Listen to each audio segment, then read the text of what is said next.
সুশাসনের রাজ্যে গণধর্ষণের শিকার এক নাবালিকা। মামলা দায়ের শান্তিরবাজার মহকুমার মনপাথর ফাঁড়ি থানায়। ঘটনার তদন্তে নেমে 5 অভিযুক্ত যুবককে গ্রেফতার করেছে পুলিশ। সুশাসনের রাজ্যে গণধর্ষণের শিকার এক নাবালিকা। ঘটনার বিবরণে জানা যায়, শনিবার রাতে শান্তিরবাজার থানার অন্তর্গত মনপাথর ফাঁড়ি থানা এলাকার এক নাবালিকার পরিবারের পক্ষ থেকে ফাঁড়ি থানায় অভিযোগ দায়ের করা হয় তাদের মেয়েকে গণধর্ষণ করা হয়েছে।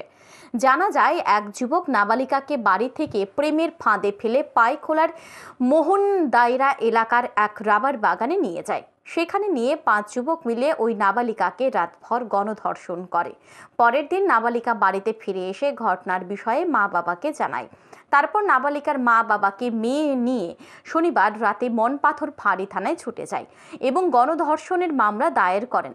ফাঁড়ি থানায় মামলা দায়ের হওয়ার পর শান্তিরবাজার থানার পুলিশ ও মনপাথর ফাঁড়ি থানার পুলিশ ঘটনার তদন্তে নামে। ঘটনার তদন্তে নেমে পুলিশ রাতেই 5 অভিযুক্ত যুবককে গ্রেফতার করে। রবিবার শান্তিরবাজার থানার ওসি আশুতোষ শর্মা সাংবাদিকদের মুখোমুখি হয়ে জানান, থানায় মামলা দায়ের হওয়ার সাথে সাথে পুলিশ ঘটনার তদন্তে নেমে 5 অভিযুক্তকে গ্রেফতার করেছে। অভিযুক্তরা হলো শক্তি রায় রিয়াং, বয়স 18 বছর, নিবাস ত্রিপুরা, বয়স 19 বছর, সুভাষ রিয়াং, বয়স 19 বছর, লক্ষ্যতিন ত্রিপুরা, বয়স 18 বছর এবং জীবন ত্রিপুরা, বয়স 21 বছর।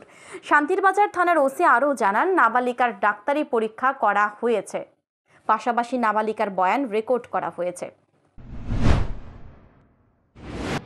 এটা রেজিস্টার করা হয় 70/2/96 of BNS 2023 and section 6 of POCSO Act।